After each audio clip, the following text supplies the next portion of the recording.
Thank you for this opportunity to address this important meeting of the Partnership for Aflatoxin Control in Africa under the auspices of the African Union Commission.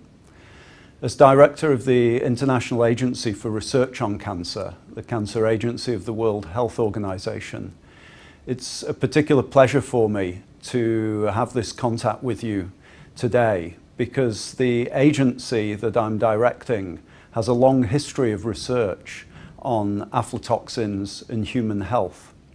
In fact, soon after the inception of the agency in the late 1960s, studies of aflatoxin and liver cancer in Africa were among our first projects, showing some of the associations between this exposure and human health effects. Also, from the mid-1980s onwards, IARC classified aflatoxins as human carcinogens, and these were recognized, therefore, as a significant cause of human cancer. In fact, on a personal note, I can add that my own first research project at the agency was the task of developing a good test to see what the level and prevalence of exposure was to aflatoxin in parts of sub-Saharan Africa and Southeast Asia. And that research taught me that the exposure to this common potent carcinogen was extremely widespread from early childhood throughout life in many of the populations that we were studying. In fact, in parts of West Africa, it was difficult to find a single individual who didn't have this potent carcinogen present in their blood. When I returned to the agency in 2009 as director, I wrote an article along with a colleague of mine where we stated that aflatoxins were a largely and rather shamefully ignored global health issue.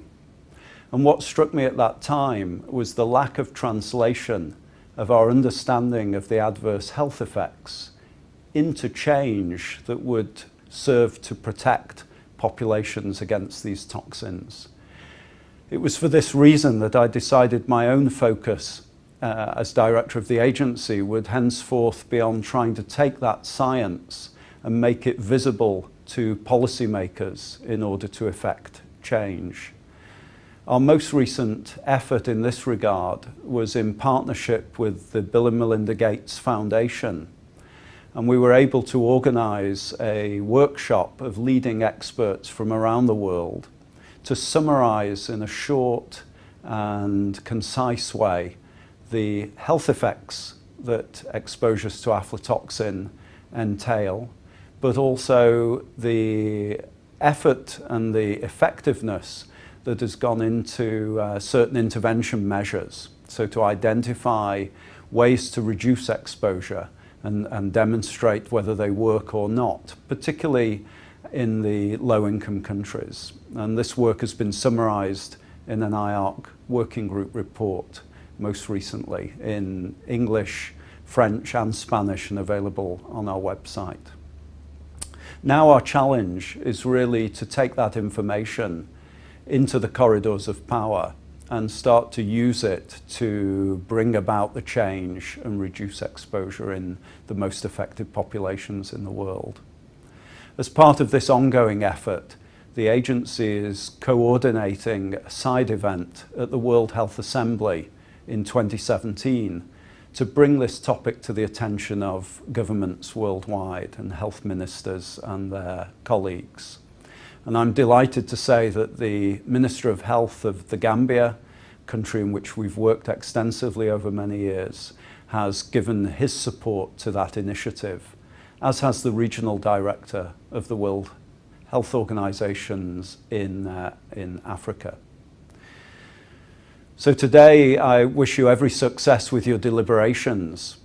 At the heart of any effects that we will be able to have will be the principle of partnership, which is encapsulated even within the title of PACA. And so I would really call upon you to join with the agency in the preparation for the World Health Assembly to support us in the development of this side event. Whether you're from a non-governmental organisation, from a government, from a research institute, whatever your role, I think this partnership and this side event that will result from it will be another significant step in trying to translate our scientific knowledge into change and reduce the burden of adverse health effects associated with aflatoxins. Thank you.